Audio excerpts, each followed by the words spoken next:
Hello दोस्तों, नमस्कार। स्वागत है आप सभी का आपके अपने YouTube channel study Gurukul 2.5 million में। आज हम लोग पढ़ने वाले हैं भौतिक विज्ञान। इसमें हम सभी पार्टों को क्वेश्चन और आंसर के माध्यम से पढ़ेंगे और समझेंगे और पूरा भौतिक विज्ञान समाप्त करेंगे। तो चलिए चलते हैं, शुरुआत करते हैं पहले प्रश्न से। अभी तक जिसने भी हमारे इस चैनल को सब्सक्राइब नहीं किया है तो जल्दी से जाकर सब्सक्राइब कर लीजिए और पीडीएफ प्राप्त करने के लिए टेलीग्राम चैनल को ज्वाइन करें, जिसका लिंक डिस्क्रिप्शन बॉक्स में दिया हुआ है। हमारा पहला प्रश्न दिया हुआ है, निम्नलिखित युग्मों में से कौन सा एक सही सुमेलित नहीं है। देखिए यहाँ पर युग्म दिए हुए हैं, इनमें बताना है कौन सा सही सुमेलित नहीं है। तो आपसे पूछा क्या जा रहा है, सुमेलित नहीं है। तो इनमें से देख लेते हैं कौन सा सही सुमेलित है और कौन सा नहीं है। तो देखिए दबाव का एसआई मात्रक क्या होता है, पास्कल, ये बिल्कुल राइट है। और अगला दिया हुआ है लेंस की क्षमता, तो इसका भी मात्रक डायोप्टर होता है। ऊष्मा का मात्रक क्या होगा, जूल हो जाएगा। और रेडियो एक्टिव पदार्थ की सक्रियता का मात्रक क्यूरी दिया हुआ है, ये गलत है। अर्थात आपका राइट आंसर ऑप्शन डी बन जाएगा।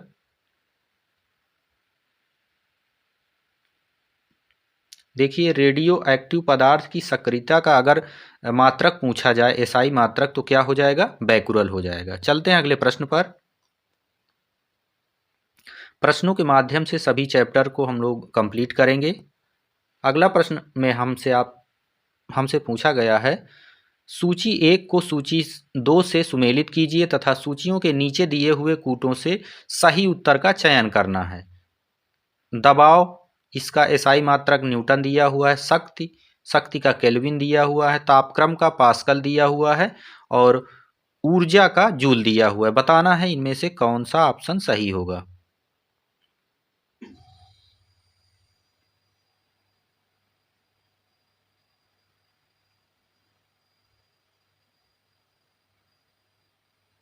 तो इसको जब सही सुमेलित करेंगे तो देखिए दाब का एसआई मात्रक क्या हो जाएगा, पास्कल हो जाएगा। बल का मात्रक क्या हो जाएगा, न्यूटन हो जाएगा। तापक्रम का मात्रक केल्विन हो जाएगा और ऊर्जा का मात्रक जूल हो जाएगा। अगर इसमें राइट आंसर पूछा जाए तो ऑप्शन डी इसका राइट आंसर था।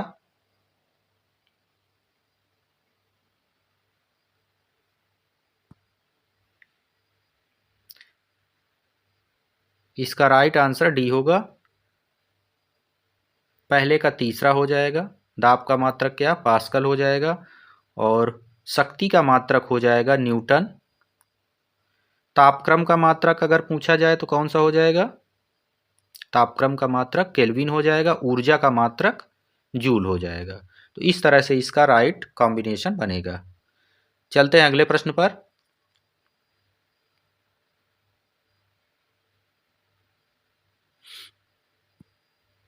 अगले प्रश्न में आपसे पूछा गया है, रिंगेल-मेन स्केल का प्रयोग निम्नलिखित के घनत्व के मापन में होता है। किसके घनत्व के मापन में, ध्वनि के, कोहरा के, धुआं के अथवा प्रदूषित जल के।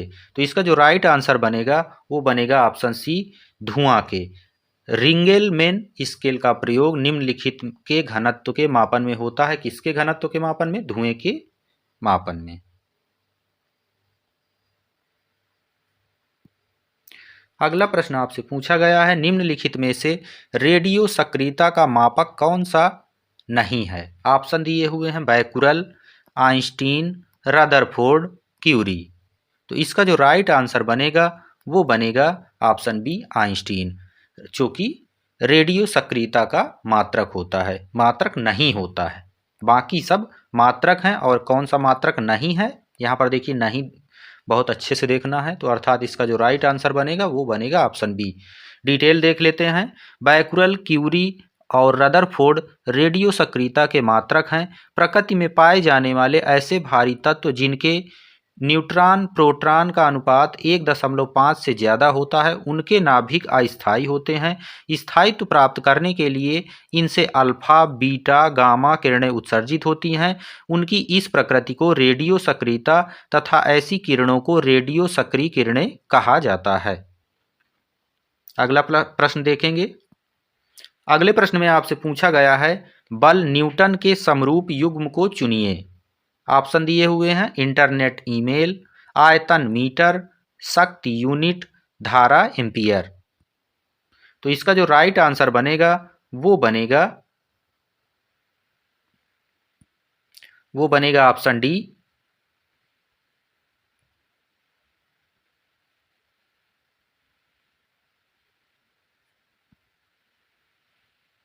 धारा एम्पियर। डिटेल देख लेते हैं। जिस प्रकार से बल की इकाई मात्रक न्यूटन होती है, उसी प्रकार से विद्युत धारा की इकाई एम्पियर होती है। इस प्रकार आयतन का मात्रक मीटर क्यूब होता है, शक्ति का मात्रक वाट होता है, धारा का मात्रक एम्पियर होता है। अगला प्रश्न आपके सामने है, ध्वनि की प्रबलता निम्नलिखित में से मापी जाती है। किससे मापी जाती है? आवृत्ति से, डेसिबल से, वेग से, तरंगदैर्घ्य से। तो इसका जो राइट आंसर बनेगा, ध्वनि की प्रबलता डेसिबल से मापी जाती है। डिटेल देखेंगे। ध्वनि की प्रबलता ध्वनि तरंगों के आयाम पर निर्भर होती है। यदि ध्वनि तरंगों में लघु आयाम होता है तो ध्वनि मंद होती है, और यदि ध्वनि तरंगों में दीर्घ आयाम होता है तो ध्वनि प्रबल होती है। ध्वनि तरंगों का आयाम जितना अधिक होगा, ध्वनि की प्रबलता उतनी ही अधिक होती है। ध्वनि की प्रबलता डेसिबल में मापी जाती है।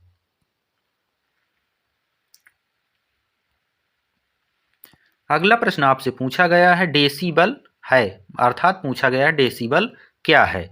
तो यह एक वाद्य यंत्र है, शोर का तरंगदैर्घ्य है, ध्वनि स्तर की एक माप है, एक संगीत स्वरक है। तो इसका जो राइट आंसर बनेगा, डेसिबल क्या है? ध्वनि स्तर की माप है। डिटेल देखेंगे। डेसिबल ध्वनि की प्रबलता के स्तर की एक माप होती है, अर्थात ध्वनि की प्रबलता की माप या इकाई डेसिबल होती है। आज की जो क्लास है ये आपकी यूपीएससी, यूपीपीएससी और अन्य जितने भी गवर्नमेंट स्टेट एग्ज़ाम हैं सभी के लिए महत्वपूर्ण है। वो चाहे यूपी पुलिस हो, यूपीएसआई हो, या दिल्ली पुलिस हो, या बिहार पुलिस हो, तो सब के लिए ये एकदम रामबाण क्लास रहेगी। तो सब लोग इसको मन लगाकर बड़े ध्यान से पढ़िए। अगला प्रश्न आपसे पूछा गया है, इसमें हम पूरा जितना भी साइंस है पूरा कवर करने का प्रयास करेंगे, कहीं से भी कुछ भी नहीं छूटने पाएगा। तो चलिए चलते हैं अगले प्रश्न पर। अगला प्रश्न है, सूची फर्स्ट राशि को सूची सेकंड इकाई के साथ सुमेलित कीजिए। सूचियों के नीचे दिए गए कूट का प्रयोग करके सही उत्तर का चुनाव करना है। सूची फर्स्ट और सूची सेकंड दिए हुए हैं, इनमें से मिलान करना है। तो देखिए, उच्च वेग, और दूसरी सूची में ये सारी चीजें दी हुई हैं, तो उच्च वेग का मिलान किससे करेंगे? उच्च वेग का मिलान मैक से करेंगे। अर्थात उच्च वेग को आप किस में माप सकते हैं? मैक से माप सकते हैं। तरंग दैर्घ्य का अगर पूछ लिया जाए तो तरंग दैर्घ्य का इसकी माप या मात्रक क्या हो जाएगा? एंगस्ट्रम हो जाएगा। दाब को किस चीज से नापते हैं? पास्कल से, या मात्रक इसका पास्कल हो जाएगा। अगर ऊर्जा का पूछ लिया जाए तो इसका जूल हो जाएगा। अर्थात आपका ऑप्शन सी एकदम राइट आंसर हो जाएगा। डिटेल भी आप लोग देखते रहिएगा। इसकी पीडीएफ आपको हमारे टेलीग्राम चैनल पर फ्री में उपलब्ध करा दी जाएगी। अगले प्रश्न में आपसे पूछा गया है, सूची फर्स्ट तथा सूची सेकंड को सुमेलित कीजिए तथा सूचियों के नीचे दिए गए कूट से सही उत्तर चुनिए। सूचियां दी हुई हैं, सूची फर्स्ट में भौतिक राशियां दी हुई हैं और सूची सेकंड में इकाई दी हुई है। तो इनको मिलान करना है और बताना है कि कौन सा कूट सही होगा।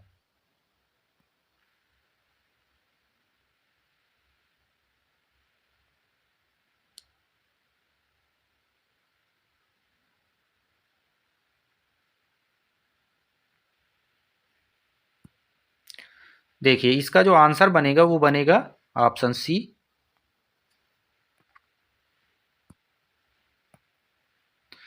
त्वरण का मात्रक क्या होता है? मीटर प्रति सेकंड स्क्वायर होता है। बल का मात्रक क्या होता है? न्यूटन होता है। और कार्य का मात्रक क्या होता है? जूल होता है। आवेग का अगर मात्रक पूछा जाए तो न्यूटन सेकंड होता है। इसको डिटेल में देखेंगे। किसी वस्तु के वेग परिवर्तन की दर को उस वस्तु का त्वरण कहते हैं। त्वरण उस स्थिति में उत्पन्न होता है जबकि वस्तु के वेग में प्रति सेकंड वृद्धि हो रही हो, परंतु प्रति सेकंड वेग घटने को मंदन कहा जाता है। गतिशील वस्तु के विस्थापन की दर को वेग कहा जाता है। किसी वस्तु के संवेग में जो परिवर्तन होता है उसे वस्तु का आवेग कहा जाता है। अर्थात वस्तु के संवेग में परिवर्तन के बराबर होता है आवेग लगने वाले बल और समय का गुणनफल होता है। वह राशि जो वस्तुओं के विरामावस्था या समरूप गत्यावस्था में परिवर्तन लाती है उसे बल कहा जाता है। किसी वस्तु पर लगाया जाने वाला बल तथा बल की दिशा में वस्तु के विस्थापन के गुणनफल को कार्य कहा जाता है। इसका मात्रक जूल या न्यूटन मीटर होता है। अगले प्रश्न में आपसे क्या पूछा गया है? पारसेक इकाई होती है किस चीज की? दूरी की, समय की, प्रकाश की या चुंबकीय बल की? तो इसका जो राइट आंसर बनेगा पारसेक होती है दूरी की इकाई।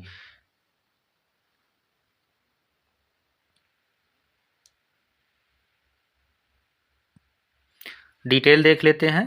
पारसेक खगोलीय दूरियों को मापने का एक मात्रक होता है। एक पारसेक बराबर 3.08 गुणे 10⁻16 मीटर प्रति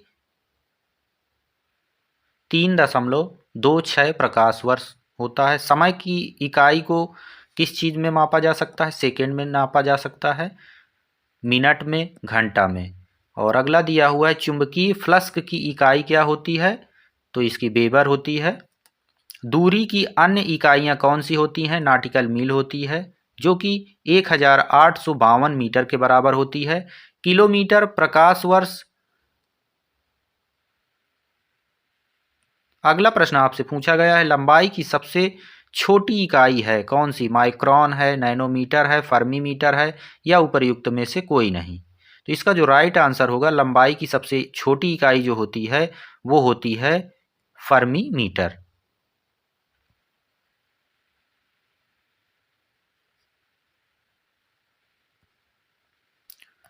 फर्मी मीटर वह मात्रक है जो व्यक्त करती है क्या? ऊर्जा, संवेग, आवेग या लंबाई? तो इसका जो राइट आंसर है फर्मी लंबाई की सबसे छोटी मात्रक होती है या इकाई होती है।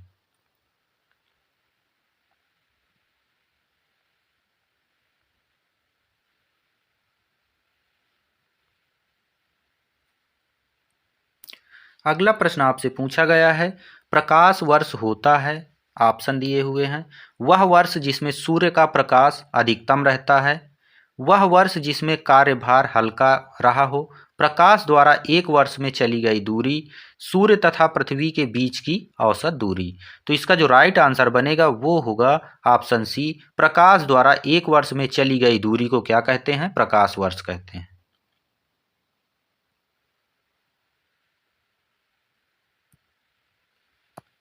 अगला प्रश्न दिया है समय की इकाई निम्नलिखित में से कौन सी नहीं होती है?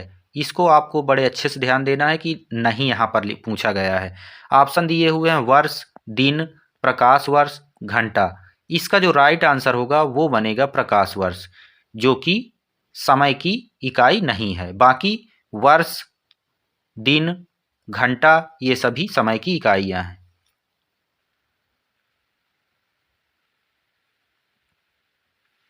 अगला प्रश्न आपसे पूछा गया है कार्य का मात्रक कौन सा है? जूल होता है, न्यूटन होता है, वाट होता है या डाइन होता है? तो इसका जो राइट आंसर है कार्य का मात्रक कौन सा है? जूल है। डिटेल्स भी दी हुई है, इसको भी देख लेते हैं।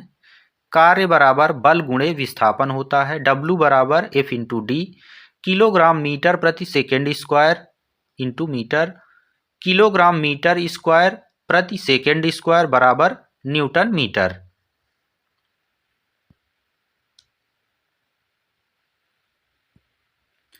अगला प्रश्न दिया हुआ है निम्नलिखित में से कौन सा सुमेलित नहीं है? ऑप्शन दिए हुए हैं नाट जहाज के चाल की माप की इकाई होती है, नाटिकल मील नौ संचालन में प्रयुक्त दूरी की इकाई होती है, एंगस्ट्रम प्रकाश के तरंगदैर्ध्य की इकाई होती है, प्रकाश वर्ष समय मापन की इकाई होती है। तो इसका जो राइट आंसर है आपसे पूछा गया है कौन सा सुमेलित नहीं है? तो कौन सा सुमेलित नहीं है? प्रकाश वर्ष समय मापन की इकाई।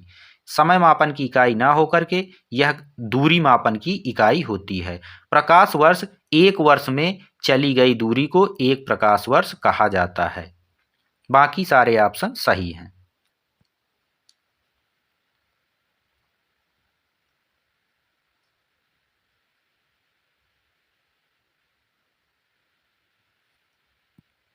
अगला प्रश्न है, इलेक्ट्रॉन वोल्ट इकाई होती है। ऑप्शन दिए हुए हैं ऊर्जा की, इलेक्ट्रॉन के आवेश की, विभवांतर की, शक्ति की। तो इसका जो राइट आंसर बनेगा, इलेक्ट्रॉन वोल्ट इकाई होती है ऊर्जा की। डिटेल देखेंगे, इलेक्ट्रॉन वोल्ट बंधन ऊर्जा मापन की एक इकाई होती है। नाभिकीय कणों के संयोग से किसी नाभिक के बनने में निर्मुक्त ऊर्जा नाभिक की बंधन ऊर्जा कहलाती है, जो उसमें होने वाले द्रव्यमान क्षति के बराबर होती है। द्रव्यमान क्षति को परमाणविक द्रव्यमान इकाई तथा बंधन ऊर्जा को मिलियन इलेक्ट्रॉन वोल्ट या इलेक्ट्रॉन वोल्ट में मापते हैं। अगला प्रश्न दिया हुआ है, निम्नलिखित एसआई यूनिटों में से कौन सी सही सुमेलित नहीं है। ऑप्शन दिए हुए हैं कार्य जूल, बल न्यूटन, द्रव्यमान किलोग्राम, दाब डाइन। तो इसका जो राइट आंसर बनेगा वो बनेगा दाब डाइन। बाकी सारे सही सुमेलित हैं। कार्य का मात्रक जूल होता है, बल का न्यूटन होता है, द्रव्यमान का किलोग्राम होता है। अगर दाब का पूछा जाए तो दाब का मात्रक पास्कल होता है। क्या होता है? पास्कल।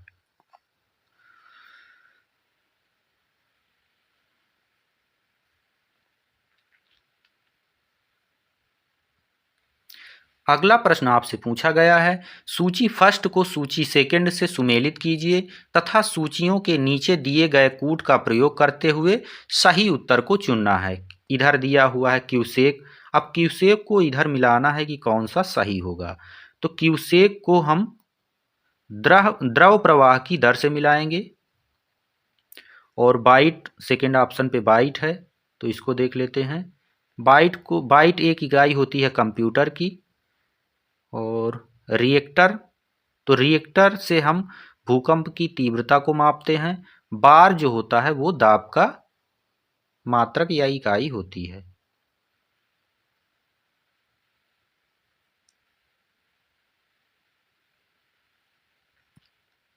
अगला प्रश्न आपसे पूछा गया है, सूची फर्स्ट को सूची सेकंड से सुमेलित कीजिए तथा सूचियों के नीचे दिए गए कूट का प्रयोग करके सही उत्तर का चयन करना है। तो चलिए देख लेते हैं।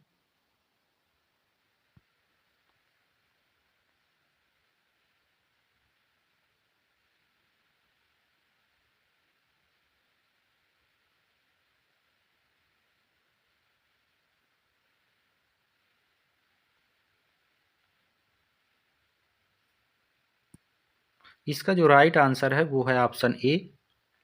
देखिए, तरंग दैर्ध्य को किससे मिलाएंगे? तरंग दैर्ध्य का मात्रक एंगस्ट्रम हो गया। ऊर्जा का मात्रक, ऊर्जा को हम जूल से मिलाएंगे। ध्वनि की तीव्रता डेसिबल में मापी जाती है। और आवृत्ति का मात्रक क्या होता है? हर्ट्ज होता है। चलते हैं अगले प्रश्न पर। अगले प्रश्न में भी सूची फर्स्ट तथा सूची सेकंड को सुमेलित करना है तथा सही उत्तर सूची को नीचे दिए गए कूट से चुनना है। तो वाट को मिलाना है कि किससे इसका सही संबंध होगा।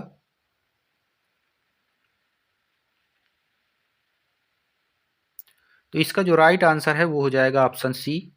तो इसको मिला लेते हैं। वाट को हम मिलाएंगे शक्ति से। शक्ति को हम वाट से मापते हैं। और दूसरा जो हमारा नाट है, तो ये हो जाएगा, समुद्री जहाज की गति जो होती है उसको नाट से मापते हैं। और नाटिकल मील ये होती है नौ संचालन से संबंधित। जो समुद्री या जल की जो दूरी रहती है उसको हम काहे से नापते हैं? नाटिकल मील से। और कैलोरी ऊष्मा का मापन किया जाता है। तो इस तरह से इसका सही जो आंसर होगा वो बन जाएगा ऑप्शन सी।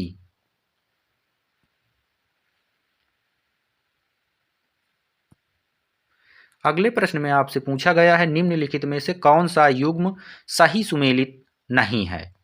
मेन चीज़ आपको ध्यान रखना है कि यहाँ पर नहीं पूछा गया है या सही सुमेलित है पूछा गया है। तो देखिए प्रकाश वर्ष दूरी की इकाई होती है, ये बिल्कुल सही है। पारसेक समय की इकाई होती है, ये रॉन्ग है। और डेसिबल ध्वनि की इकाई होती है, ये भी सही है। हर्ट्ज आवृत्ति की, तो ये तीनों सही हैं। गलत कौन सा हो जाएगा? आपसे गलत ही पूछा गया है, तो आपका ऑप्शन बी एकदम सही जवाब हो जाएगा। अगले प्रश्न में आपसे पूछा गया है मेगावाट बिजली को मापने की इकाई है जो उत्पादित की जाती है, उपभोग की जाती है, बचत की जाती है, ट्रांसमिशन में ह्रास हो जाती है। तो इसका जो राइट आंसर होगा, मेगावाट बिजली को मापने की एक इकाई होती है जो उत्पादित की जाती है।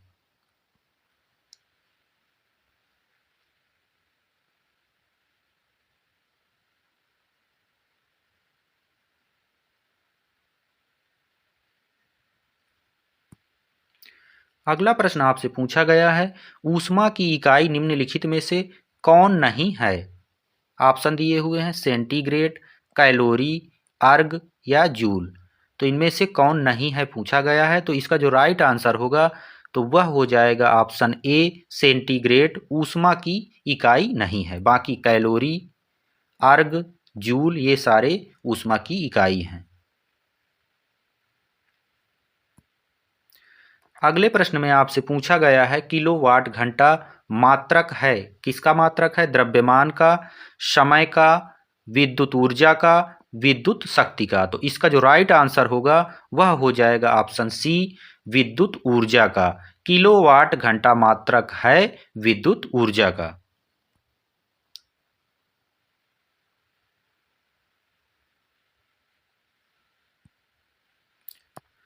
अगले प्रश्न में आपसे पूछा गया है निम्नलिखित में से कौन सा युग्म सही सुमेलित नहीं है? ऑप्शन दिए हुए हैं डेसिबल ध्वनि तीव्रता की इकाई, हार्स पावर शक्ति की इकाई, समुद्री मील दूरी की इकाई, सेल्सियस ऊष्मा की इकाई। तो इसका सही सुमेलित नहीं है पूछा गया है। तो कौन सा सही सुमेलित नहीं है? वह है ऑप्शन डी सेल्सियस ऊष्मा की इकाई इसमें दिया हुआ है, जबकि सेल्सियस एक ताप मापने की इकाई है। क्या मापने की? ताप मापने की इकाई क्या है? सेल्सियस। अगले प्रश्न में आपसे पूछा गया है सीजीएस प्रणाली में श्यानता गुणांक की इकाई होती है, तो कौन सी होती है? डाइन सेकेंड होती है, डाइन होती है, अर्ग होती है, पॉइज होती है। तो इसका जो राइट आंसर बनेगा सीजीएस पद्धति में या प्रणाली में श्यानता गुणांक की इकाई होती है, वह होती है डाइन सेकेंड। अगले प्रश्न में आपसे पूछा गया है रेडियोधर्मिता की इकाई है कौन सी? कैंडेला है, फर्मी है, क्यूरी है, एंगस्ट्रम है। तो इसका जो राइट आंसर है रेडियोधर्मिता की इकाई है कौन? क्यूरी। देखिए हम यहाँ पर सारे टॉपिक प्रश्नों के माध्यम से सॉल्व करेंगे। जितने भी साइंस के टॉपिक रहेंगे उनको हम प्रश्नों के माध्यम से सॉल्व करेंगे और ये सारे प्रश्न पिछली प्रतियोगी परीक्षाओं में पूछे गए प्रश्न होंगे। अगला प्रश्न है यह मूल एसआई मात्रक नहीं है कौन सा? Ampere, candela, Newton, kelvin. तो इसका जो राइट आंसर बनेगा वो बनेगा ऑप्शन सी न्यूटन मूल एसआई मात्रक नहीं होता है।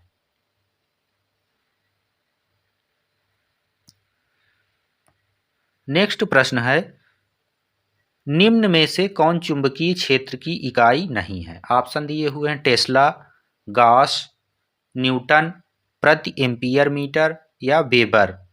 तो इसका जो राइट आंसर है वेबर चुंबकीय क्षेत्र की इकाई नहीं है। अगले प्रश्न में आपसे पूछा गया है चुंबकीय बल क्षेत्र की एसआई इकाई कौन सी है?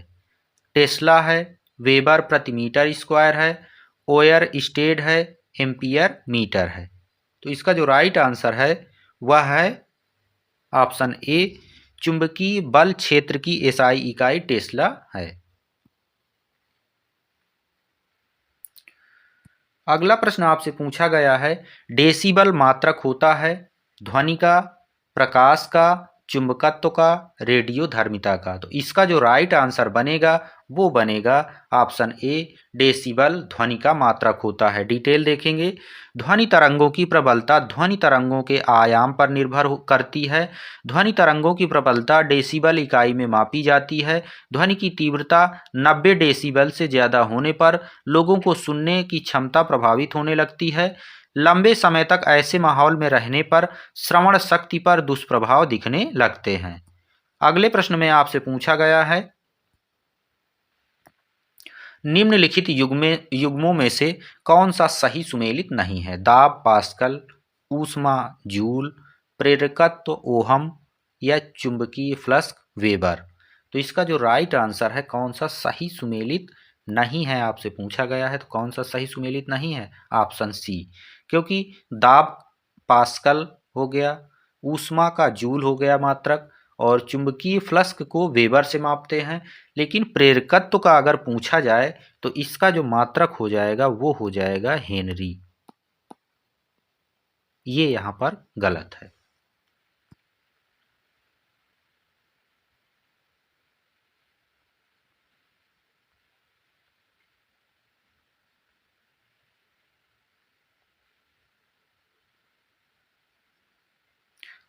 अब आगे हम मापन या मेजरमेंट से संबंधित प्रश्नों को सॉल्व करेंगे। आमतौर पर समुद्र की गहराई मापी जाती है फीट में, फैदम में, मीटर से, समुद्री मील से। तो इसका जो राइट आंसर बनेगा, आमतौर पर समुद्र की गहराई फैदम से मापी जाती है। एक फैदम का मान 1.83 मीटर होता है। अगर आपसे पूछ लिया जाए कि एक फैदम बराबर कितना मीटर होगा, तो 1.83 मीटर के बराबर होता है। अगले प्रश्न में आपसे पूछा गया है, हवाई जहाज तथा पोतों की गति नाट में प्रदर्शित की जाती है। 100 नाट की गति होगी, मतलब किसके बराबर होगी 100 नाट की गति? ऑप्शन दिए हुए हैं, 100 मील प्रति घंटा के बराबर होगी, 115 मील प्रति घंटा के बराबर होगी, या 130 मील प्रति घंटा के बराबर होगी, अथवा 160 मील प्रति घंटा के बराबर होगी। तो इसका जो राइट आंसर बनेगा वो हो जाएगा ऑप्शन बी, 115 मील प्रति घंटा के बराबर होगी 100 नाट की गति। अगर एक नाटिकल मील पूछा जाए कितने मील के बराबर होगा, तो एक नाटिकल मील बराबर हो जाएगा 1.15 मील। एक नाटिकल मील बराबर हो जाएगा 1.15 मील।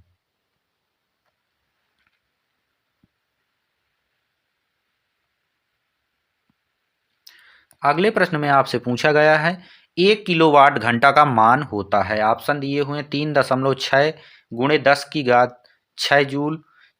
अगला ऑप्शन दिया हुआ है 3.6 गुणे 10 की घात 3 जूल, या 10 की घात 3 जूल, अथवा 10 की घात 5 जूल। तो इसका जो राइट आंसर बन जाएगा, 1 किलोवाट घंटा का मान होता है ऑप्शन ए, 3.6 गुणे 10 की घात 6 जूल।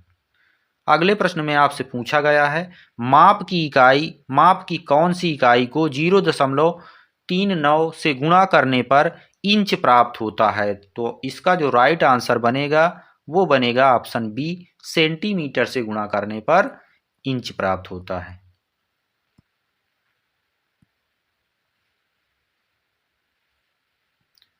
अगले प्रश्न में आपसे पूछा गया है, तेल एक बैरल निम्न में से लगभग कितना होता है? 131 लीटर, 159 लीटर, 179 लीटर, 201 लीटर। तो इसका जो सही जवाब होगा वह बन जाएगा ऑप्शन बी, एक बैरल 159 लीटर के बराबर होता है। अगले प्रश्न में आपसे पूछा गया है, 1 नैनोमीटर बराबर होता है 10 की घात -4 सेंटीमीटर, 10 की घात -7 सेंटीमीटर, 10 की घात -8 सेंटीमीटर, या 10 की घात -9 सेंटीमीटर। इसका जो राइट आंसर बनेगा वो बनेगा ऑप्शन बी, 10 की घात -7 सेंटीमीटर 1 नैनोमीटर के बराबर होता है।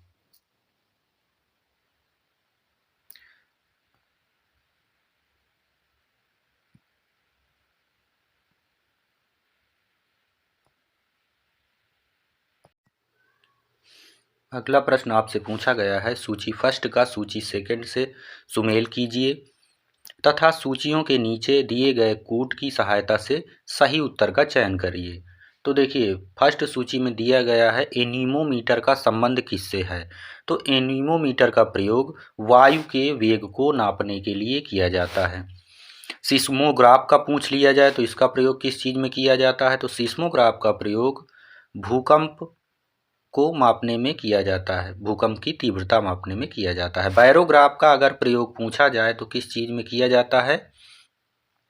तो इसका प्रयोग वायुमंडलीय दाब को नापने में किया जाता है। हाइग्रोमीटर का पूछ लिया जाए तो ये तो बिल्कुल राइट मिलान है। तो ये वायुमंडलीय आर्द्रता को मापने में किया जाता है। तो यहाँ पर आपका ऑप्शन डी एकदम राइट आंसर हो जाएगा। चलते हैं अगले प्रश्न पर। अगला क्वेश्चन आपसे पूछा गया है, ऑक्सेनोमीटर का प्रयोग किया जाता है, किस चीज़ में किया जाता है।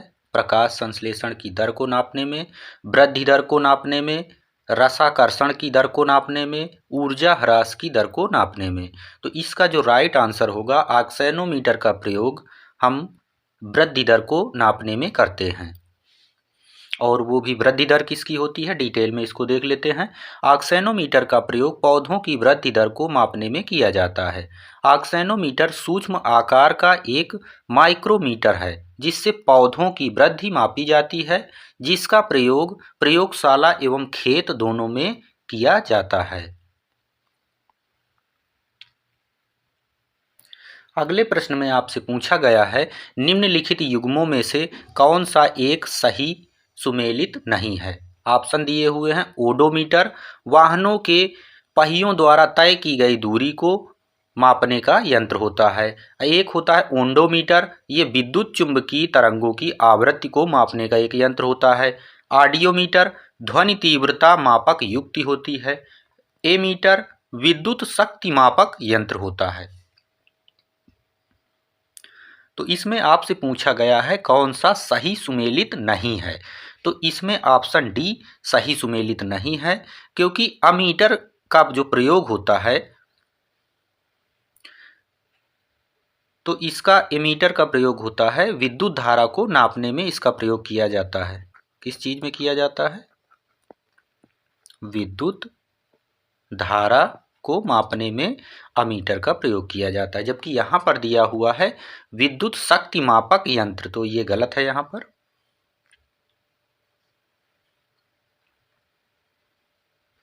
इसका डिटेल भी थोड़ा सा देख लेते हैं।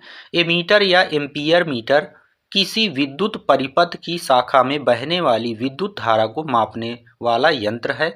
इसकी सहायता से विद्युत धारा का मान एम्पियर में ज्ञात किया जाता है। 1820 ईस्वी में आंद्रे मैरी एम्पियर ने आविष्कार किया कि यदि किसी चालक तार को जिसमें विद्युत धारा प्रवाहित हो चुंबकीय क्षेत्र में रखा जाए तो उस पर एक बल कार्य करता है। इस बल का मान चुंबकीय क्षेत्र की तीव्रता, धारा के मान और चालक की लंबाई के गुणनफल के बराबर होता है।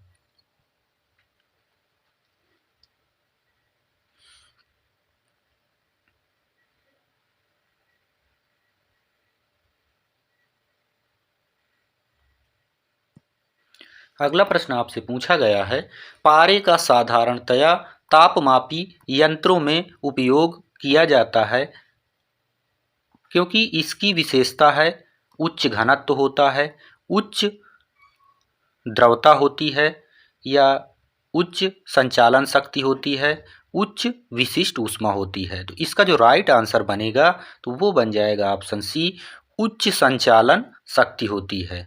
इसीलिए पारे का साधारणतया तापमापी यंत्रों में उपयोग किया जाता है।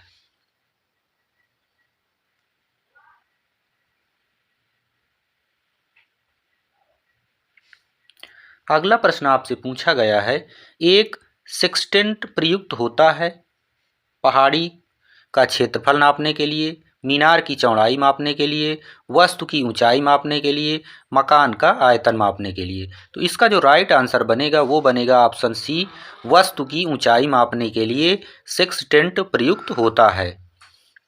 अगला प्रश्न देखेंगे, अगले प्रश्न में आपसे पूछा गया है, प्रकाश की तीव्रता मापने के लिए जिस उपकरण का उपयोग किया जाता है उसे क्या कहते हैं? एनीमोमीटर कहते हैं, कैलोरीमीटर कहते हैं, लक्स मीटर कहते हैं या अल्टमीटर कहते हैं? तो इसका जो राइट आंसर होगा, उस उपकरण को लक्सीमीटर या लक्स मीटर कहा जाता है। डिटेल भी देख लेते हैं। लक्स मीटर का प्रयोग प्रकाश की तीव्रता मापने हेतु किया जाता है। एनीमोमीटर वायु वेग मापी यंत्र होता है। इस यंत्र से वायु का वेग मापा जाता है। अल्टीमीटर एक प्रकार का वैज्ञानिक यंत्र होता है जिसका उपयोग उड़ते हुए विमान की ऊंचाई को मापने के लिए किया जाता है। कैलोरीमीटर ऊष्मा की मात्रा को मापता है। नेक्स्ट क्वेश्चन देखेंगे। नेक्स्ट क्वेश्चन में पूछा गया है, सूची फर्स्ट को सूची सेकंड से सुमेलित कीजिए तथा सूचियों के नीचे दिए गए कूट की सहायता से सही उत्तर का चयन करिए। अब इसमें ऑप्शन दिए हुए हैं, बताना है कि कौन सा किससे सही मिलान होगा।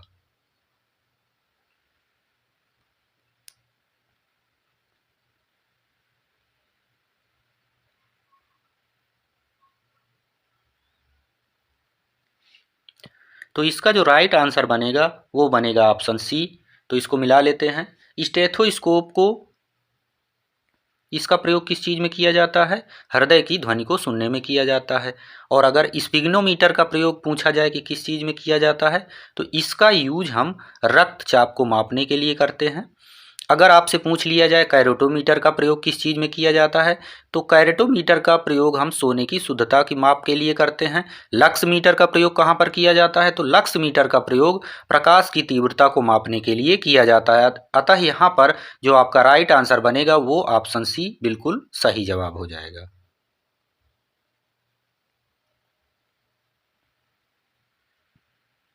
अगला प्रश्न आपसे पूछा गया है, रक्त दाब मापने के लिए किस यंत्र का प्रयोग किया जाता है? ऑप्शन दिए हुए हैं, टैकोमीटर का, और दूसरा है स्फिग्नोमैनोमीटर का, और अगला ऑप्शन दिया हुआ है एक्टियोमीटर का या बैरोमीटर का। तो इनमें से बताना है कि किस यंत्र का प्रयोग रक्तदाब को मापने के लिए किया जाता है। तो इसका जो राइट आंसर बनेगा वो हो जाएगा ऑप्शन बी। स्फिग्नोमैनोमीटर का प्रयोग रक्तदाब को मापने के लिए किया जाता है। डिटेल देख लेते हैं। स्फिग्नोमैनोमीटर या रक्तदाब मापी यंत्र, इस यंत्र का उपयोग धमनी में रक्तदाब की तीव्रता को ज्ञात करने के लिए किया जाता है। एक्टियोमीटर सूर्य किरणों की तीव्रता को मापन करता है। बैरोमीटर का प्रयोग अगर पूछा जाए तो बैरोमीटर का प्रयोग वायुमंडलीय दाब को नापने के लिए किया जाता है।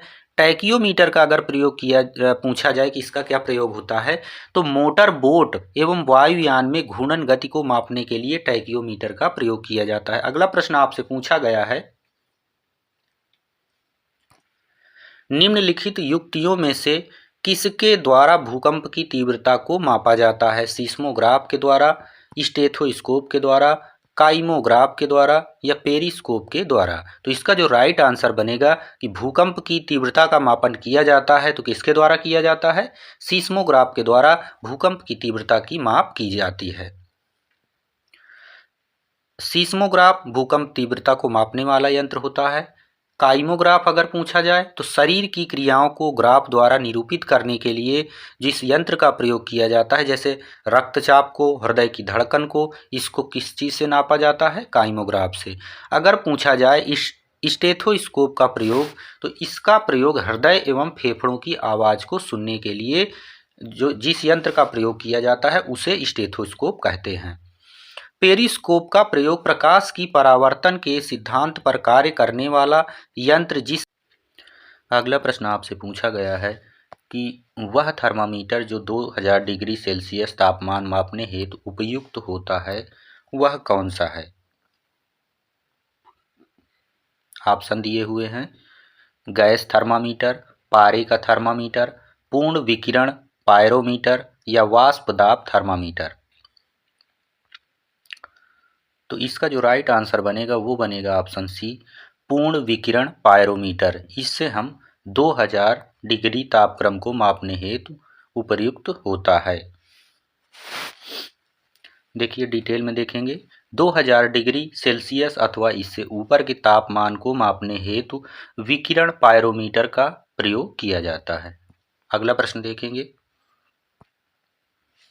अगले प्रश्न में आपसे पूछा गया है, पाइरहिलियोमीटर का प्रयोग निम्नलिखित में से किस को मापने के लिए किया जाता है? सन स्पॉट को, सोलर रेडिएशन को, ताप हवा ताप को, या पौधों के तापमान को? तो इसका जो राइट आंसर बनेगा वो हो जाएगा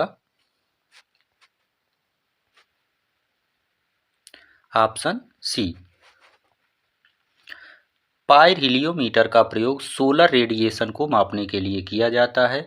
यह तापमापी स्टीफन के नियम पर आधारित है, जिसके अनुसार उच्च ताप पर किसी वस्तु से उत्सर्जित विकिरण की मात्रा इसके परम ताप के चतुर्थ घात के अनुक्रमानुपाती होती है।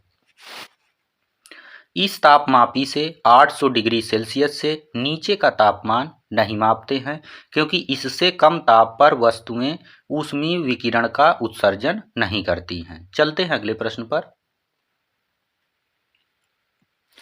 अगले प्रश्न में आपसे पूछा गया है, निम्नलिखित में से किसे 1500 डिग्री सेल्सियस से अधिक तापमान मापन हेतु प्रयोग में लाया जाता है? तो किसका? चिकित्सा संबंधी थर्मामीटर का, ताप वैद्युत युग्म थर्मामीटर का, प्लेटिनम प्रतिरोध थर्मामीटर का, या पायरोमीटर का?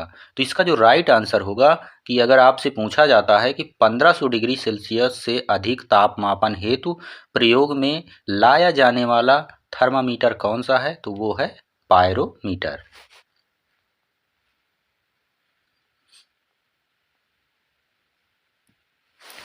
अगला प्रश्न आपसे पूछा गया है, निम्नलिखित संयंत्रों में से किसका उपयोग अत्यधिक उच्च ताप को मापने के लिए किया जाता है? तो देखिए, पायरोमीटर का इसको हमने पहले ही पढ़ लिया है। पायरोमीटर का प्रयोग अत्यधिक उच्च ताप को मापने में किया जाता है। डिटेल देख लेते हैं। पायरोमीटर अत्यधिक उच्च ताप मापने के लिए प्रयोग किया जाता है। फोटोमीटर का अगर पूछ लिया जाए तो विभिन्न प्रकाश स्रोतों की प्रदीपन तीव्रता की तुलना करने के लिए फोटोमीटर का प्रयोग किया जाता है। फोनोमीटर का प्रयोग ध्वनि की तीव्रता एवं इसका स्पंदन मापने के लिए किया जाता है। अगर आपसे पूछा जाए हाइड्रोमीटर का प्रयोग कहाँ पर किया जाता है, तो हाइड्रोमीटर का प्रयोग द्रव का घनत्व एवं मापन हेतु किया जाता है। अगले प्रश्न पर चलेंगे। अगले प्रश्न में आपसे पूछा गया है कि सोनार अधिकांशतः प्रयोग में लाया जाता है। कहाँ पर प्रयोग में लाया जाता है? अंतरिक्ष यात्रियों द्वारा, या डॉक्टरों द्वारा, इंजीनियरों द्वारा, नौ संचालकों के द्वारा? तो इसका जो राइट आंसर बनेगा वो बन जाएगा ऑप्शन डी, नौ संचालकों द्वारा सोनार अधिकांशतः प्रयोग में लाया जाता है। इसका उपयोग समुद्र तल की गहराई अथवा समुद्र में डूबी हुई वस्तुओं आदि का पता लगाने के लिए इसका प्रयोग किया जाता है। चलते हैं अगले प्रश्न पर।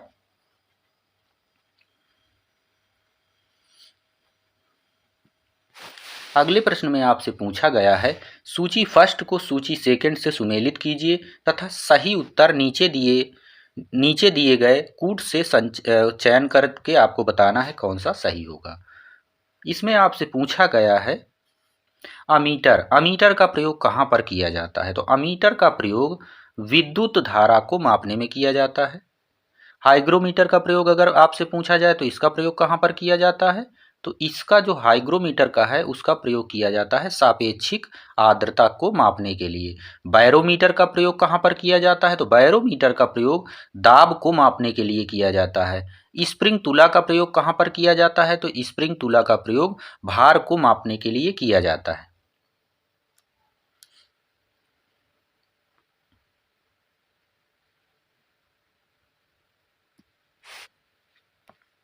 निम्नांकित में से कौन सुमेलित नहीं है? मैनोमीटर दाब मापने के लिए, कार्बोरेटर आंतरिक दहन इंजन में, कार्डियोग्राफ हृदय गति के लिए, सीस्मोग्राफ पृष्ठतल की वक्रता के लिए। तो इसमें आपसे पूछा गया है कौन सा सुमेलित नहीं है? तो इसमें सीस्मोग्राफ का प्रयोग भूकंप मापन के लिए किया जाता है, ना कि पृष्ठतल की वक्रता के लिए। सीस्मोग्राफ का प्रयोग किस चीज में किया जाता है? भूकंप तीव्रता को मापने के लिए। और बाकी सब सही है। मैनोमीटर दाब के लिए, कार्बोरेटर आंतरिक दहन के लिए, और कार्डियोग्राफी हृदय गति के लिए। चलते हैं अगले प्रश्न पर। नेक्स्ट क्वेश्चन में आपसे पूछा गया है निम्न में से कौन सुमेलित नहीं है। फिर से उसी तरह का सवाल है। एनीमोमीटर का तो अभी हमने पढ़ा, किस चीज़ में प्रयोग किया जाता है, वायु की चाल के लिए। और एमीटर का प्रयोग तो विद्युत धारा में इसका प्रयोग किया जाता है। और टैकियोमीटर का प्रयोग तो यही आपका ऑप्शन गलत है। टैकियोमीटर का प्रयोग किया जाता है वायुयान अथवा मोटर नाव में घूर्णन गति के लिए। टैकियोमीटर का घूर्णन गति के लिए प्रयोग किया जाता है, ना कि दाबांतर के लिए किया जाता है। पायरोमीटर का उच्च ताप मापन के लिए किया जाता है, ये बिल्कुल सही है। तो यहाँ पर आपका ऑप्शन सी टैकियोमीटर दाबांतर के लिए ना होकर के घूर्णन गति को मापने के लिए इसका उपयोग किया जाता है।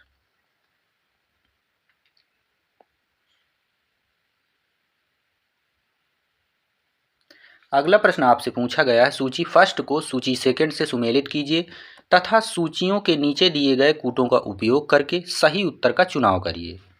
तो एनीमोमीटर का प्रयोग कहाँ पर किया जाता है, तो अभी हमने पढ़ा एनीमोमीटर का प्रयोग वायु गति के लिए किया जाता है। एमीटर का प्रयोग अगर आपसे पूछा जाए तो कहाँ पर किया जाता है, तो अमीटर का प्रयोग विद्युत धारा को मापने के लिए किया जाता है। टैकियोमीटर का प्रयोग कहाँ पर किया जाता है, तो टैकियोमीटर का प्रयोग पायरोमीटर का प्रयोग उच्च ताप के लिए हो गया। टैकियोमीटर का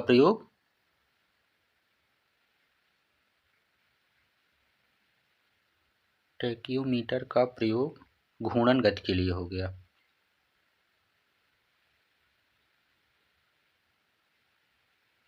तो इसका जो राइट आंसर बनेगा देखते हैं ऑप्शन में।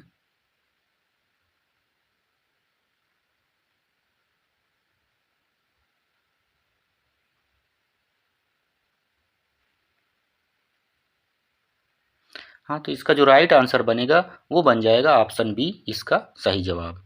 एनीमोमीटर का प्रयोग वायु गति के लिए किया जाता है। एमीटर का प्रयोग विद्युत धारा के लिए किया जाता है।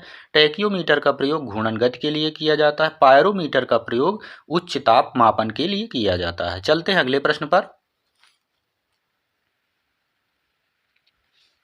अगले प्रश्न में आपसे पूछा गया है सापेक्ष आर्द्रता रिलेटिव ह्यूमिडिटी मापने के लिए किस यंत्र का प्रयोग किया जाता है। तो ऑप्शन दिए हुए हैं हाईग्रोमीटर, लैक्टोमीटर, पोटेंशियोमीटर। तो इसका जो राइट आंसर बनेगा वो बनेगा ऑप्शन बी सापेक्ष आर्द्रता को मापने के लिए हाईग्रोमीटर का प्रयोग किया जाता है। सभी को देख लेते हैं। हाईग्रोमीटर का प्रयोग सापेक्षिक आर्द्रता मापने के लिए किया जाता है। हाइड्रोमीटर का प्रयोग द्रवों का घनत्व मापने के लिए किया जाता है। लैक्टोमीटर का प्रयोग दूध की शुद्धता मापने के लिए किया जाता है। पोटेंशियोमीटर का प्रयोग विद्युत परिपथ के दो बिंदुओं के बीच विभवांतर को मापने के लिए पोटेंशियोमीटर का प्रयोग किया जाता है। नेक्स्ट क्वेश्चन है वायु की आर्द्रता मापने के लिए कौन सा यंत्र प्रयोग में लाया जाता है। कौन सा, हाइग्रोमीटर लाया जाता है, हाइड्रोमीटर लाया जाता है, मोनोमीटर लाया जाता है या ओडोमीटर लाया जाता है। तो इसका जो राइट आंसर बनेगा हाइग्रोमीटर का प्रयोग वायु की आर्द्रता को मापने के लिए किया जाता है। देख लेते हैं। हाइग्रोमीटर का प्रयोग वायु की सापेक्षिक आर्द्रता को मापने के लिए। हाइड्रोमीटर का प्रयोग द्रवों का घनत्व मापने के लिए। फोनोमीटर का प्रयोग ध्वनि की तीव्रता एवं इसका स्पंदन मापने के लिए किया जाता है। ओडोमीटर का प्रयोग अगर आपसे पूछा जाए तो ओडोमीटर का प्रयोग वाहनों के पहियों द्वारा तय की गई दूरी को मापने वाला यंत्र होता है। अधिकतर इसका उपयोग आप मोटरसाइकिल या कार में देखेंगे। जो चली गई दूरी को मापने के लिए जो एक यंत्र का प्रयोग किया जाता है तो वो कौन सा यंत्र होता है, ओडोमीटर होता है।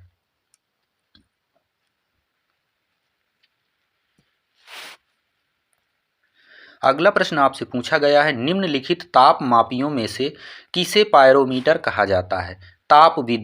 विद्युत ताप मापी को, विकिरण ताप मापी को, गैस ताप मापी को, द्रव ताप मापी को। तो इसका जो राइट आंसर बनेगा वो बनेगा ऑप्शन बी विकिरण ताप मापी को पायरोमीटर कहा जाता है। इसका डिटेल भी देख लेते हैं।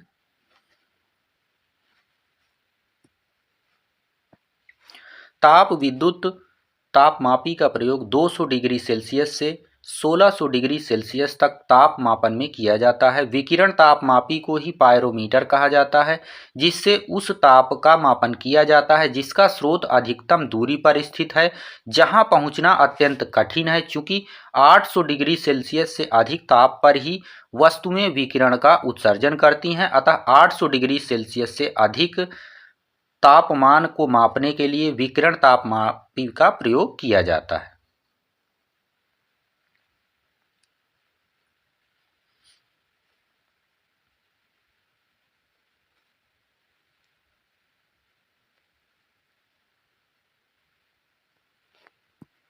अगले प्रश्न में आपसे पूछा गया है, वायु की गति निम्नलिखित के द्वारा मापी जाती है। किसके द्वारा? बैरोमीटर के द्वारा, एनीमोमीटर के द्वारा, हाइड्रोमीटर के द्वारा या विंड वेन के द्वारा। तो इसका जो राइट आंसर बनेगा, वायु की गति को हम एनीमोमीटर के द्वारा मापते हैं। डिटेल देख लेते हैं। वायु की गति एनीमोमीटर के द्वारा मापी जाती है। बैरोमीटर वायु दाब के मापन और हाइड्रोमीटर द्रवों की आपेक्षिक घनत्व के मापन हेतु प्रयुक्त किया जाता है। अगला प्रश्न आपसे पूछा गया है, भूकंप की तीव्रता का मापन किया जाता है किसके द्वारा? रिएक्टर पैमाने पर, केल्विन पैमाने पर, डेसिबल में, पास्कल में। तो इसका जो राइट आंसर होगा, भूकंप की तीव्रता का मापन रिएक्टर स्केल पर किया जाता है। ऑप्शन ए इसका राइट आंसर हो जाएगा।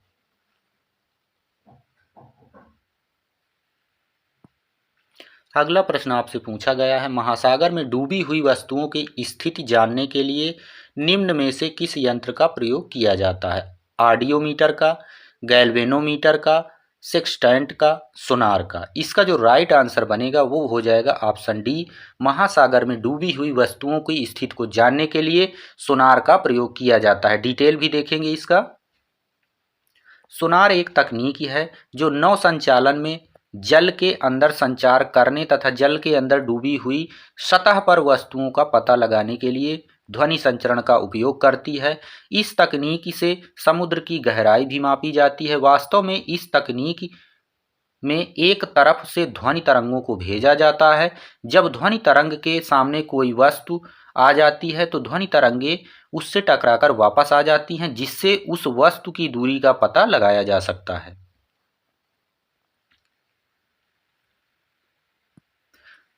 नेक्स्ट क्वेश्चन है, रेडियो सक्रियता मापी जाती है अमीटर से, हाइड्रोमीटर से, गाइगर काउंटर से, सिस्मोग्राफ से। तो इसका जो राइट आंसर है, रेडियो सक्रियता की माप गाइगर काउंटर से की जाती है।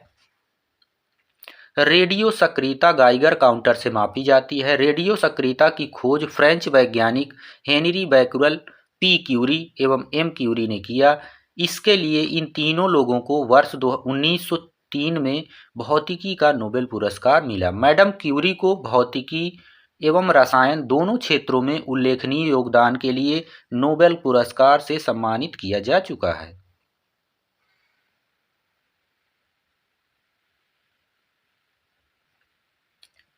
अब यहाँ से भौतिक राशियों से संबंधित प्रश्नों का हम अध्ययन करेंगे। तो चलते हैं। अगला क्वेश्चन आपसे पूछा गया है, निम्नलिखित में से कौन वेक्टर परिमाण है? ऑप्शन दिए हुए हैं, बल है, दाब है, ऊर्जा है, तापक्रम है। ये जितने भी क्वेश्चन हैं सभी किसी न किसी परीक्षाओं में पूछे गए हैं और हम यहाँ पर चैप्टर वाइज सभी प्रश्नों का, सभी क्वेश्चनों का डिटेल में अध्ययन कर रहे हैं। इसका जो राइट आंसर है, कौन वेक्टर परिमाण है? तो इसका जो राइट आंसर है ऑप्शन ए, बल। डिटेल देख लेते हैं। वे भौतिक राशियां जिन्हें व्यक्त करने के लिए परिमाण के साथ उसकी दिशा का भी वर्णन आवश्यक हो, उनको सदिश राशियां कहते हैं।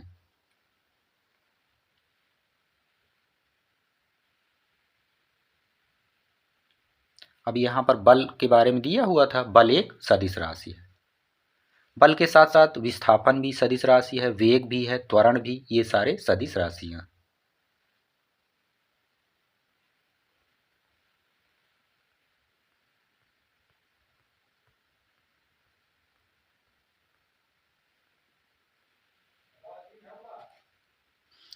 अगले प्रश्न में आपसे पूछा गया है, निम्नलिखित कथनों को पढ़िए तथा सही उत्तर का चयन कथनों के नीचे दिए गए कूटों के आधार पर करना है। कथन दिए हुए हैं। कथन ए, विद्युत धारा एक अदिश राशि है, कारण आर यह सदिश योग के नियमों का पालन नहीं करती है। अब आपको बताना है इनमें से कौन सा कूट सही है। दोनों ए तथा आर दोनों सही हैं।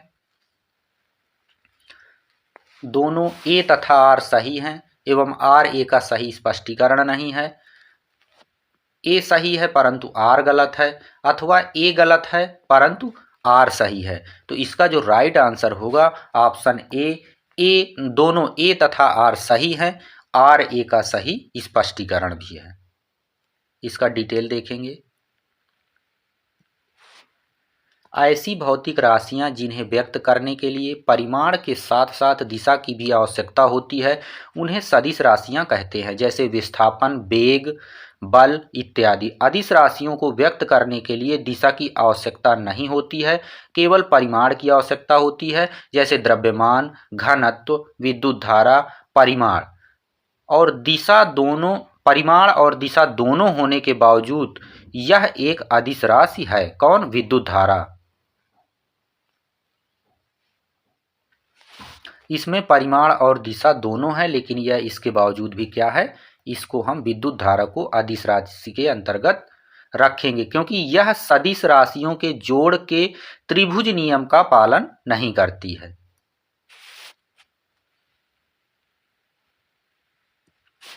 अगला प्रश्न आपसे पूछा गया है, निम्नलिखित में से कौन सी सदिश राशि है।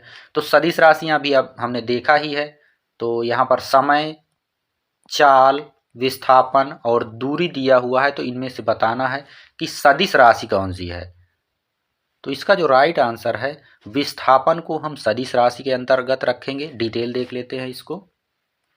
वे राशियां जिनको व्यक्त करने के लिए दिशा एवं परिमाण दोनों की आवश्यकता होती है, सदिश राशियां कहलाती हैं। अतः बल, वेग, विस्थापन, त्वरण, संवेग और आवेग आदि जहां पर भी दिख जाएं तो इनको हम सदिश राशियों के अंतर्गत रखेंगे।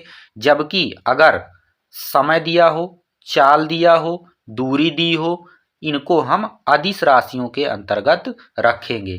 अदिश राशियों में केवल परिमाण व्यक्त होता है, ना कि दिशा। लेकिन अगर इसका एक अपवाद पूछ लिया जाए कि जिसमें दिशा भी होती है और परिमाण भी होता है, तो वो कौन सी हो गई? अभी हमने इसके पहले पढ़ा है, कौन सी?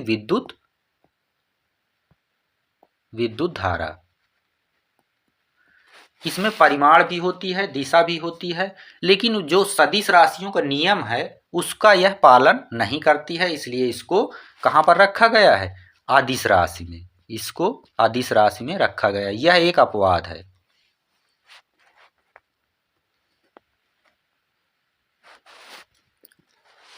अगला प्रश्न आपसे पूछा गया है, विद्युत विभव के संदर्भ में निम्नलिखित कथनों में से कौन सा या कौन से सही है? बताइए। फर्स्ट दिया हुआ है यह एक अदिश राशि है। दूसरा दिया हुआ है यह एक सदिश राशि है। नीचे दिए गए कूट में से सही उत्तर का चयन करना है। केवल पहला सही है, केवल दूसरा सही है, पहला और दूसरा दोनों सही हैं, ना तो एक ना तो दो, मतलब दोनों गलत हैं। तो इसमें जो राइट आंसर हो जाएगा वह होगा केवल एक। यह एक अदिश राशि है। कौन सा? विद्युत विभव।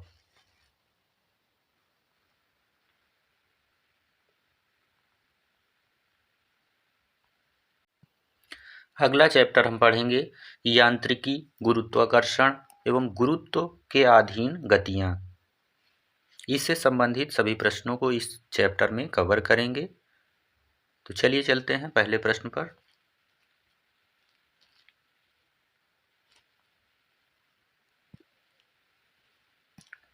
फर्स्ट क्वेश्चन में आपसे पूछा गया है, जब एक व्यक्ति उपग्रह में पृथ्वी के चक्कर लगाता है तो उसका क्या द्रव्यमान शून्य हो जाता है, परंतु भार अपरिवर्तनीय रहता है। द्रव्यमान अपरिवर्तनीय रहता है परंतु भार शून्य हो जाता है। द्रव्यमान और भार दोनों अपरिवर्तनीय रहते हैं। द्रव्यमान और भार दोनों शून्य हो जाते हैं। तो इसका जो राइट आंसर बनेगा वो बनेगा ऑप्शन बी। जब एक व्यक्ति उपग्रह में पृथ्वी का चक्कर लगाता है तो उसका द्रव्यमान अपरिवर्तनीय रहता है, परंतु भार जो होता है वह शून्य हो जाता है।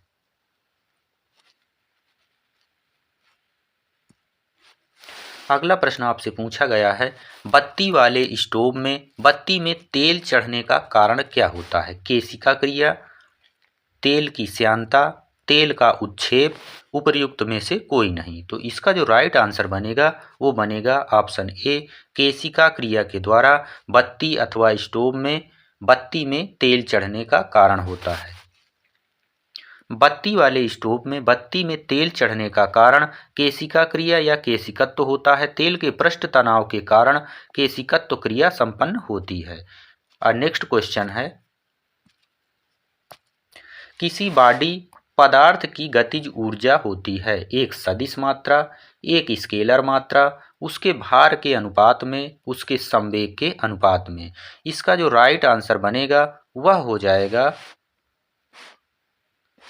बी अथवा डी, क्योंकि इसमें जो राइट आंसर है प्रश्न के हिसाब से बी भी सही है और डी भी सही है। एक स्केलर मात्रा भी होता है और उसके संवेग के वर्ग के अनुपात में भी होता है। चलिए देख लेते हैं इसको डिटेल में। किसी पदार्थ की गतिज ऊर्जा उसके संवेग के वर्ग के अनुपात में होती है। क्या अनुपात क्या होता है? के बराबर पी स्क्वायर अपान 2m। यह एक अदिश मात्रा होती है। गतिज ऊर्जा वस्तु की गति पर निर्भर करती है। जब वस्तु गति में आती है तब उसकी गतिज ऊर्जा में बदलाव आता है, जो उसकी गति, द्रव्यमान आदि पर निर्भर करता है। गतिज ऊर्जा का मुख्य अर्थ वह ऊर्जा है जो किसी भी बॉडी में उस समय होती है जब वह गति में होती है।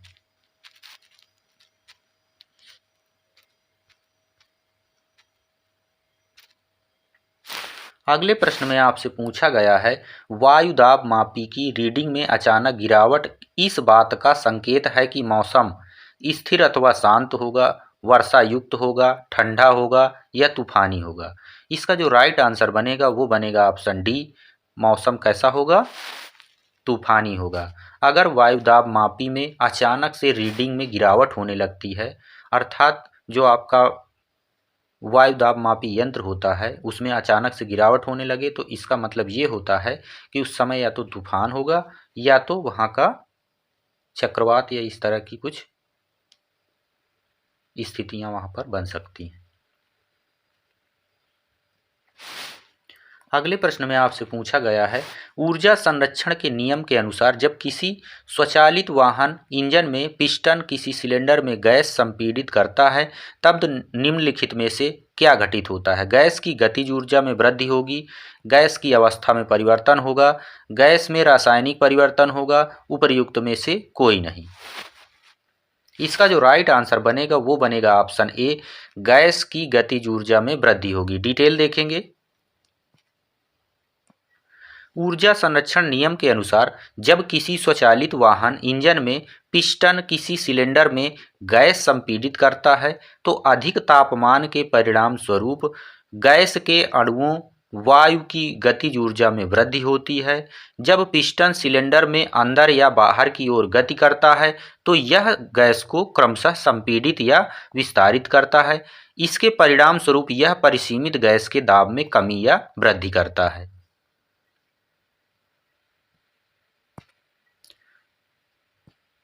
अगला प्रश्न आपसे पूछा गया है, निम्नलिखित कथनों में से गलत कथन का चयन करना है। ऑप्शन दिए हुए हैं, विभिन्न स्थानों पर भार का मान परिवर्तित होता है जबकि द्रव्यमान स्थिर रहता है। दूसरा दिया हुआ है, गुरुत्वीय बल का मान ऊंचाई बढ़ने पर बढ़ता है। आगे देखेंगे।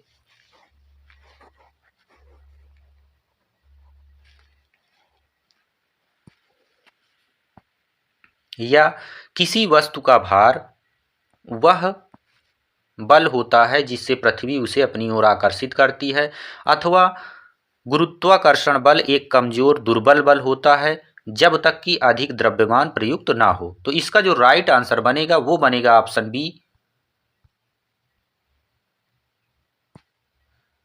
गुरुत्वीय बल का मान ऊंचाई बढ़ने पर क्या होता है? बढ़ता है। यह इसमें गलत कथन होगा। यहाँ पर पूछा गया है आपसे कि कौन सा कथन गलत है, बाकी सारे कथन सही हैं। डिटेल देखेंगे। गुरुत्वीय बल प्रकृति में एक आकर्षण बल होता है। दो पिंडों के बीच गुरुत्वाकर्षण बल उनके द्रव्यमानों के गुणनफल के समानुपाती तथा उनके बीच की दूरी के वर्ग के व्युत्क्रमानुपाती होता है। यह ब्रह्मांड के किन्हीं दो पिंडों के बीच कार्य करता है। यह प्रकृति का एक ऐसा बल होता है जो बहुत अधिक दूरी में भी काम करता है, किंतु यह एक कमजोर बल है। परंतु जब वस्तुओं का द्रव्यमान बहुत अधिक हो जाता है तो बल अधिक प्रभावी हो जाता है। पृथ्वी के गुरुत्वीय बल का मान विभिन्न स्थानों पर परिवर्तित होता रहता है।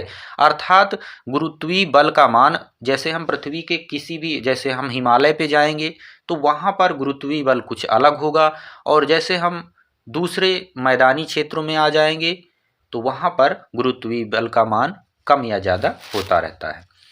पृथ्वी तल से ऊंचाई बढ़ने पर भी इसका मान घटता है। जैसे हम मैदानी भाग से सीधे पहाड़ों की तरफ जाएंगे, वहाँ पर ऊंचाई बढ़ेगी तो वहाँ पर इसका मान घटता है। इसका मान ध्रुवों पर अधिकतम तथा विषुवत रेखा पर न्यूनतम होता है। इसको आप नोट कर लीजिएगा, बहुत ही इंपॉर्टेंट प्रश्न है, बहुत ही परीक्षाओं में पूछा जा चुका है ये, कि इसका मान ध्रुवों पर, अगर आपसे पूछ लिया जाए कि जो गुरुत्वीय बल है इसका मान ध्रुवों पर क्या होता है, अधिकतम होता है, विषुवत रेखा पर क्या होता है, वहाँ पर यह न्यूनतम होता है। जब ऊंचाई में या पहाड़ों की तरफ जाएंगे तो इसका मान कम होने लगता है। किसी वस्तु का द्रव्यमान प्रत्येक स्थिति में समान, जबकि भार गुरुत्वीय त्वरण के अनुसार परिवर्तित होता रहता है। इसी से इस फार्मूले का निर्माण हुआ है, W बराबर mg।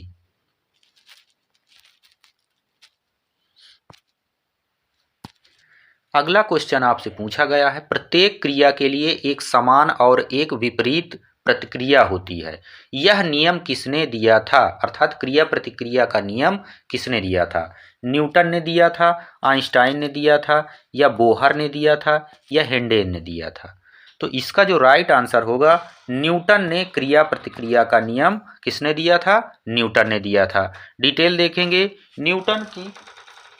न्यूटन के गति के तीसरे नियम के अनुसार किसी भी वस्तु पर प्रत्येक क्रिया के लिए एक समान और विपरीत दिशा में प्रतिक्रिया होती है। उल्लेखनीय है कि न्यूटन ने गति के विषयक 3 नियमों का प्रतिपादन किया था।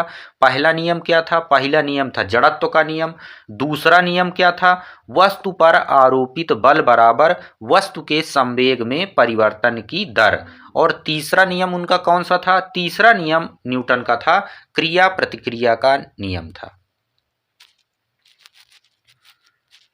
अगला प्रश्न आपसे पूछा गया है, एक भारहीन रबर के गुब्बारे में 200 ग्राम जल भरा जाता है।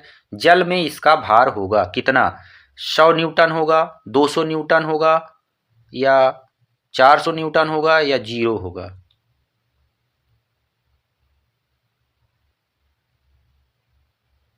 इसका जो राइट आंसर बनेगा वह होगा 0 अर्थात 0। ऑप्शन डी इसका राइट आंसर होगा। डिटेल पढ़ेंगे। जब कोई वस्तु किसी द्रव में पूर्ण या आंशिक रूप से डुबोई जाती है तो उसके भार में कुछ कमी प्रतीत होती है। भार में यह आभासी कमी वस्तु द्वारा हटाए गए द्रव के भार के बराबर होती है। कमी तो प्रतीत होती है लेकिन यह वास्तविक नहीं होती, यह एक आभास होता है हमें कि जब हम पानी में कोई वस्तु ले जा रहे होते हैं तो हमें लगेगा कि बाहर हमें वो उसका वजन काफ़ी ज़्यादा था और जल के अंदर उसका वजन काफ़ी कम हो गया है, जबकि यह रियल नहीं होता है, यह आभासी होता है। यह जो कमी होती है भार में वह उस वस्तु के द्वारा जो द्रव हटाया जाता है तो उसी के भार के बराबर होती है। जब एक भारहीन गुब्बारे में 200 ग्राम जल भरकर उसे जल में रखा जाता है तो जल में गुब्बारे का भार 0 प्रतीत होता है।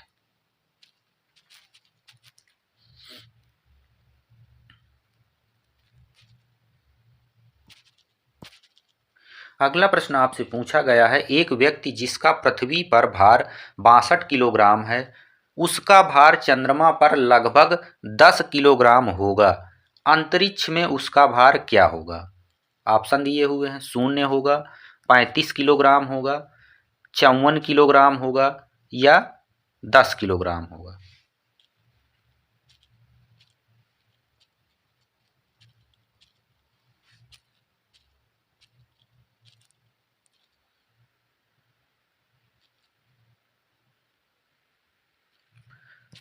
तो इसका राइट आंसर हो जाएगा ऑप्शन ए, अर्थात क्या होगा, चंद्रमा पर गुरुत्वाकर्षण बल के कारण त्वरण मान पृथ्वी के गुरुत्वाकर्षण के कारण त्वरण का मान 1/6वां भाग होता है। इसी कारण पृथ्वी पर 62 किलोग्राम की वस्तु का चंद्रमा पर भार कितना होगा, 10 किलोग्राम होगा। कम गुरुत्वाकर्षण बल के कारण चंद्रमा पर वायुमंडल का अभाव होता है। अंतरिक्ष में गुरुत्वाकर्षण बल के अभाव के कारण जी का मान 0 होगा, अतः वहाँ पर W बराबर mg के अनुसार अंतरिक्ष में g बराबर 0 हो जाएगा, अतः व्यक्ति का भार m इंटू 0 बराबर 0 हो जाएगा। अतः अंतरिक्ष में व्यक्ति का भार कितना होगा, 0 होगा, अर्थात अंतरिक्ष में व्यक्ति भारहीनता की स्थिति में होगा। अगर यहाँ पर 62 किलोग्राम का है तो चंद्रमा पर वह 10 किलोग्राम का हो जाएगा, और अगर अंतरिक्ष में उस व्यक्ति का भार पूछा जाए तो वहाँ पर कितना हो जाएगा, 0। वहाँ पर उसका कोई भी भार नहीं होगा, क्योंकि वहाँ पर गुरुत्वाकर्षण बल नहीं होता है।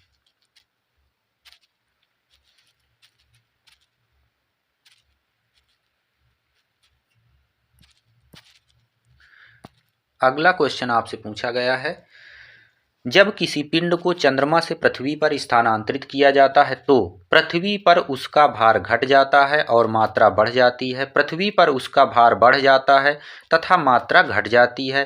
पृथ्वी पर उसका भार तथा मात्रा अपरिवर्तित रहते हैं। पृथ्वी पर उसका भार बढ़ जाता है और मात्रा अपरिवर्तित रहती है। तो इसका जो राइट आंसर बनेगा वो बनेगा ऑप्शन डी, पृथ्वी पर उसका भार बढ़ जाता है तथा मात्रा जो होती है वह अपरिवर्तित रहती है। अभी इसके पहले हमने इसको देखा कि जो भार पृथ्वी पर होगा उसका 10वां भाग, 10वां नहीं 1/6वां भाग चंद्रमा पर होगा। अगर वही अंतरिक्ष में पूछ लिया जाए तो वहाँ पर उसका भार 0 होगा, क्योंकि वहाँ पर गुरुत्व बल काम नहीं करता है या गुरुत्वाकर्षण बल वहाँ पर काम नहीं करता है। डिटेल देख लेते हैं।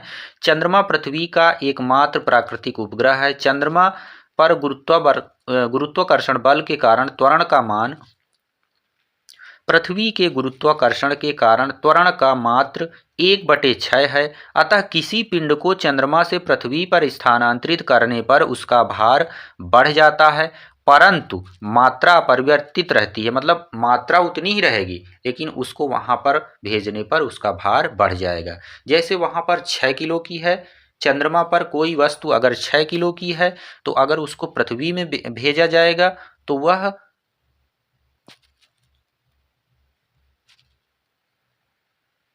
36 किलो की हो जाएगी। और यही अगर अंतरिक्ष में भेजा गया तो अंतरिक्ष में उसका भार 0 kg हो जाएगा, अर्थात बिल्कुल 0 हो जाएगा।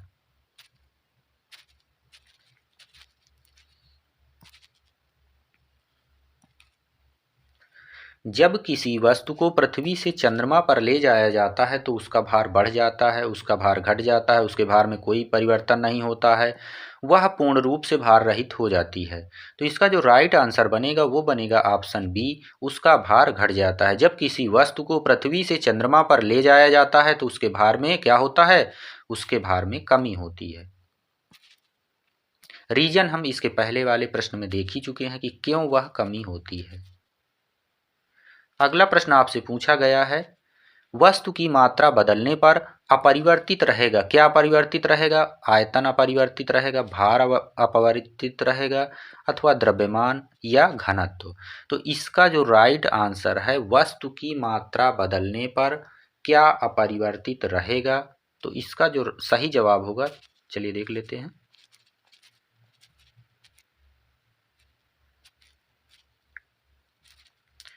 इसका जो राइट आंसर होगा ऑप्शन डी, उसके आयतन में कोई भी परिवर्तन नहीं होगा। किसी वस्तु की मात्रा बदलने पर उसके आयतन, भार एवं द्रव्यमान में परिवर्तित हो जाता है, परंतु उसके घनत्व में कोई भी प्रभाव नहीं पड़ता है। अर्थात यहाँ पर आपका जो राइट आंसर बनेगा ऑप्शन डी हो जाएगा। उसके घनत्व में कोई भी परिवर्तन नहीं होगा। आयतन, भार और द्रव्यमान तीनों बदल जाएंगे, लेकिन अगर घनत्व पूछा जाए तो इसमें कोई भी परिवर्तन नहीं होगा।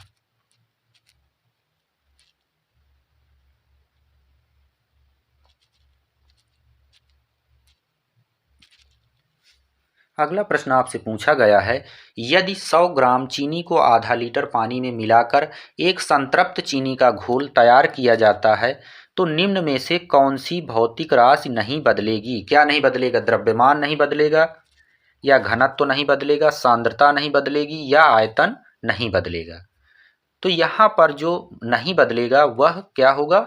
इसका आयतन नहीं बदलेगा। डिटेल देखेंगे।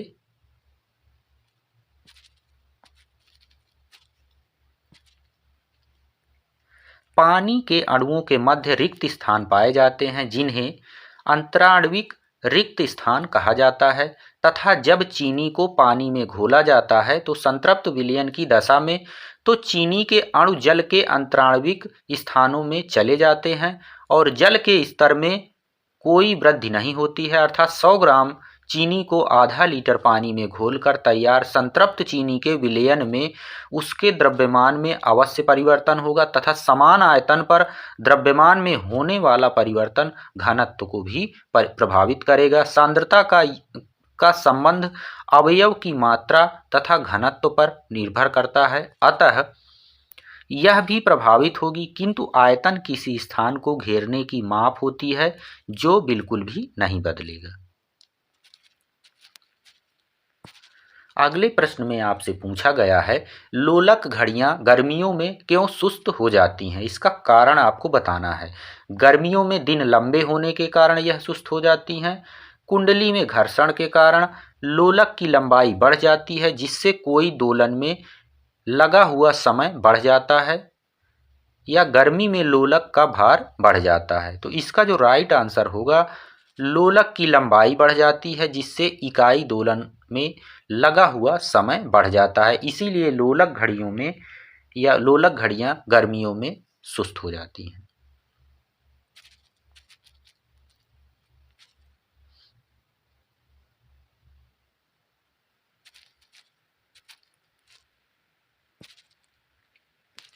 अगला प्रश्न आपसे पूछा गया है, जब कुएं से पानी की बाल्टी को ऊपर खींचते हैं तो हमें महसूस होता है कि बाल्टी पानी की सतह से ऊपर भारी हो गई है या पानी की सतह से ऊपर हल्की हो गई है?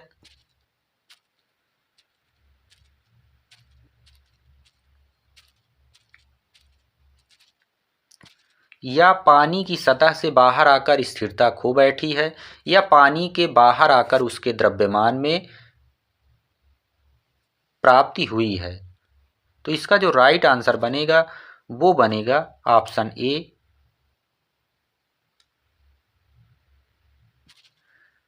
पानी की सतह से ऊपर उठने पर हमें बाल्टी जो होती है तो वह भारी महसूस होती है। आप कभी भी ट्राई करिएगा, कोई भी तालाब हो या नहर हो या कहीं पर भी हो, कोई बर्तन आप डुबोगे तो जब बाल्टी भर जाएगी, जब तक वह पानी के अंदर रहेगी तो उसका भार हमें कम महसूस होगा।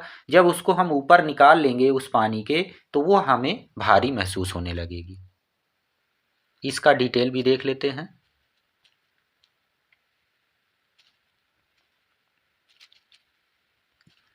और ये जो भार में कमी महसूस होती है तो यह आर्किमिडीज के सिद्धांत के अनुसार किसी वस्तु का भार पानी के अंदर कम तथा पानी की सतह के ऊपर अधिक प्रतीत होता है। जब कोई ठोस वस्तु द्रव में डुबोई जाती है तो उसके भार में कमी प्रतीत होती है। भार में यह आभासी कमी द्रव द्वारा वस्तु के ऊपर की ओर लगाए गए बल अथवा हटाए गए द्रव के भार के बराबर होती है। इस बल को उत्प्लावन बल भी कहा जाता है या उच्छेद बल भी इसको कहते हैं। जब कुएं में पानी की बाल्टी पानी से ऊपर आती है तो बाल्टी पर जल द्वारा लगाए जाने वाला जो उत्प्लावन बल होता है वह समाप्त हो जाता है और बाल्टी भारी महसूस होने लगती है। नेक्स्ट क्वेश्चन देखेंगे। नेक्स्ट क्वेश्चन में आपसे पूछा गया है, पीसा की झुकी हुई मीनार गिर नहीं जाती क्योंकि वह शीर्ष भाग में पतली हो गई है। वह बड़े तल क्षेत्र को आच्छादित करती है। इसका गुरुत्वाकर्षण केंद्र निम्नतम स्थिति में रहता है। गुरुत्वाकर्षण केंद्र से जाने वाली ऊर्ध्वाधर लाइन तल के अंदर रहती है। तो इसका जो राइट आंसर होगा वह हो जाएगा ऑप्शन डी। गुरुत्वाकर्षण केंद्र से जाने वाली ऊर्ध्वाधर जो लाइन है वह तल के अंदर रहती है। इसीलिए पीसा की झुकी हुई मीनार कभी भी गिरती नहीं है।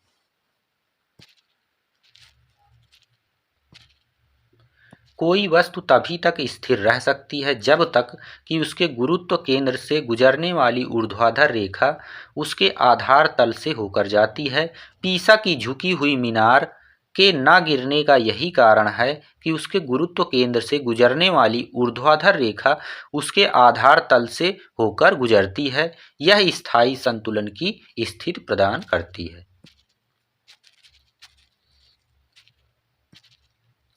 अगले प्रश्न में आपसे पूछा गया है, समान गति से जा रहे हवाई जहाज से यदि एक बम नीचे गिराया जाता है तो बम के नीचे पहुंचने तक हवाई जहाज की स्थिति क्या होगी? बम के ठीक ऊपर होगी, बम के गिरने के स्थान से आगे होगी, बम गिरने के स्थान से पीछे हो जाएगी, या आगे या पीछे उसकी गति पर निर्भर करता है। तो इसका जो राइट आंसर होगा, जहां पर बम गिरेगा उसके ठीक ऊपर होगी।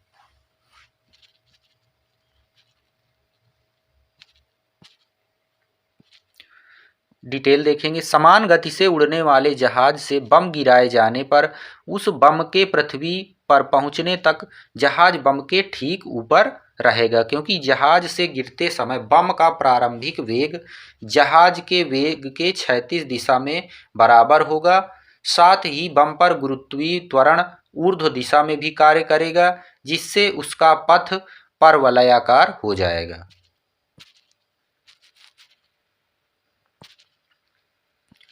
अगला प्रश्न आपसे पूछा गया है, प्रेशर कुकर के अंदर का उच्चतम ताप निर्भर करता है, किसके ऊपर निर्भर करेगा? ऊपर के छेद का क्षेत्रफल व उस पर रखा हुआ वजन पर। ऊपर के छेद का क्षेत्रफल व पकाए जाने वाले पदार्थ पर। ऊपर के छेद पर रखा गया वजन व पकाए जाने वाले पदार्थ पर। ऊपर के छेद के केवल क्षेत्रफल पर निर्भर करेगा। तो इसका जो राइट आंसर बनेगा वो बनेगा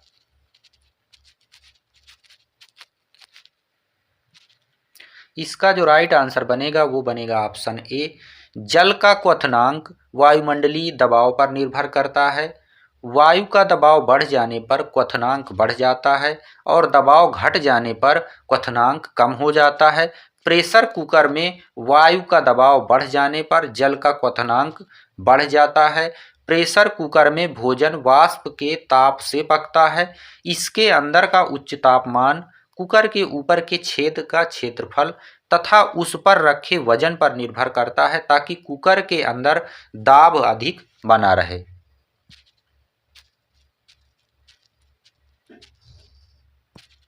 इसका जो राइट आंसर होगा ऑप्शन ए इसका सही जवाब होगा।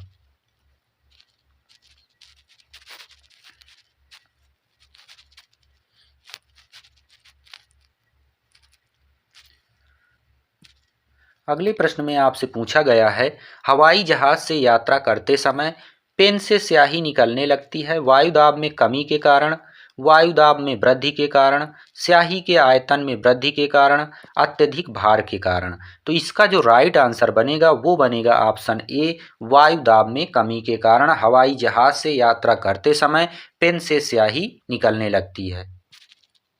ये चीज़ आपने अक्सर देखी होगी जिन जिन ने हवाई जहाज की यात्रा की है।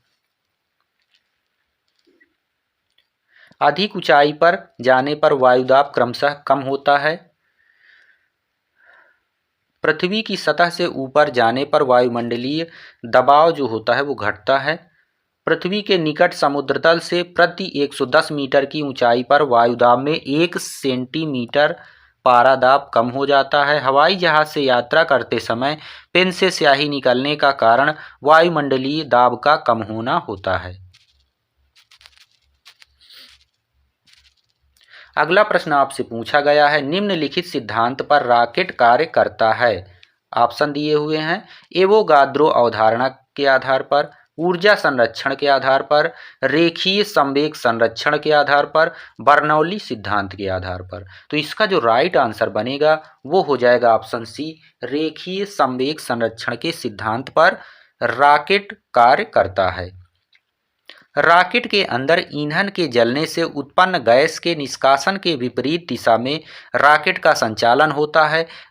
गैस जिस वेग से रॉकेट से निकलती है ठीक उसी वेग से विपरीत दिशा में रॉकेट भी गति करता है, जो न्यूटन की गति के तृतीय नियम क्रिया प्रतिक्रिया के नियम पर आधारित होता है। रॉकेट रेखीय संवेग संरक्षण के सिद्धांत पर कार्य करता है। m1 v1 बराबर m2 v2 पर यह काम करता है।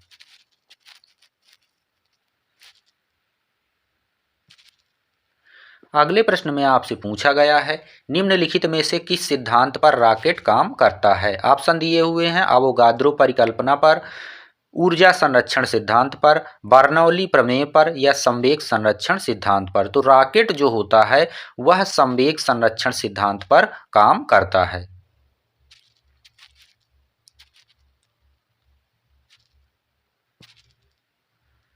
अगले प्रश्न में आपसे पूछा गया है किस सिद्धांत पर जेट इंजन कार्य करता है। रैखिक संवेग संरक्षण सिद्धांत पर, कोणीय संवेग संरक्षण सिद्धांत पर, ऊर्जा संरक्षण सिद्धांत पर या द्रव्यमान संरक्षण सिद्धांत पर। तो इसका जो राइट आंसर बनेगा कि किस सिद्धांत पर जेट इंजन कार्य करता है, तो वह कौन सा है।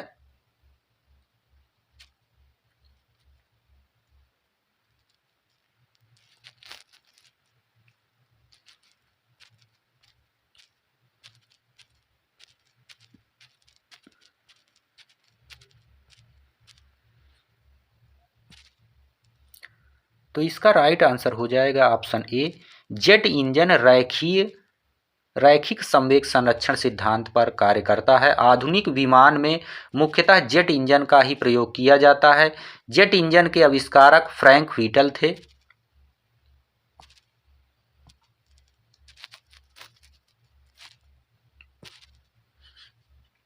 अगला प्रश्न आपसे पूछा गया है जेट हवाई यान नीचे के स्ट्रेटोस्फीयर में बड़ी सरलता और आसानी से उड़ता है, इसकी क्या निर्दिष्ट व्याख्या हो सकती है। ऑप्शन दिए हुए हैं, इनमें से बताना है इसकी सही व्याख्या क्या हो सकती है। नीचे के स्ट्रेटोस्फीयर में बादल और पानी की वाष्प नहीं होती है। नीचे के स्ट्रेटोस्फीयर में लंबरूपी वर्टिकल हवाएं नहीं होती हैं। तो इसका सही उत्तर आपको बताना है। ऑप्शन सी इसका राइट आंसर होगा। फर्स्ट और सेकंड दोनों राइट हैं, अर्थात नीचे के स्ट्रेटोस्फीयर में बादल और पानी की वाष्प नहीं होती है। नीचे के स्ट्रेटोस्फीयर में लंबरूपी हवाएं नहीं होती हैं।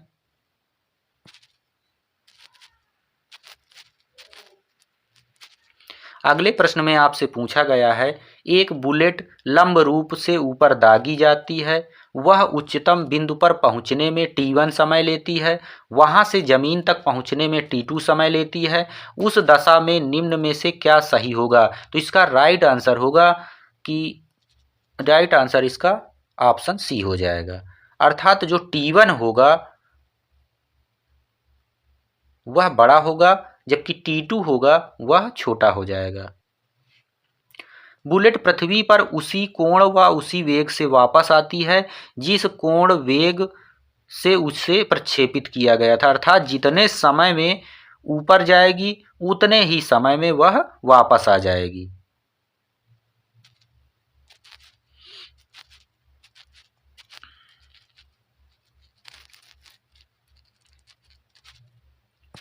अगले प्रश्न में आपसे पूछा गया है निम्नलिखित कथन पर तथा उससे निकाले गए निष्कर्ष पर विचार करिए तथा बताइए कि कौन सा निष्कर्ष सही है। कथन दिए हुए हैं भरी हुई गाड़ी कार को चलाने में उसे चलायमान रखने के लिए आवश्यक ताकत में अपेक्षाकृत अधिक ताकत से धक्का देना पड़ता है। ऑप्शन दिए हुए हैं निष्कर्ष के रूप में।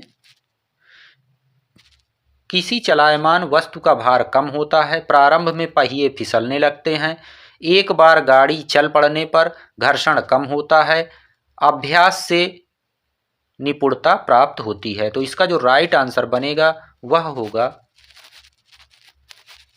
ऑप्शन सी, भरी हुई गाड़ी को चलाने में तथा उसे चलायमान रखने के लिए आवश्यक बल से अपेक्षाकृत अधिक बल से धक्का देना पड़ता है, क्योंकि एक बार गाड़ी चल देने के बाद घर्षण बल कम हो जाता है।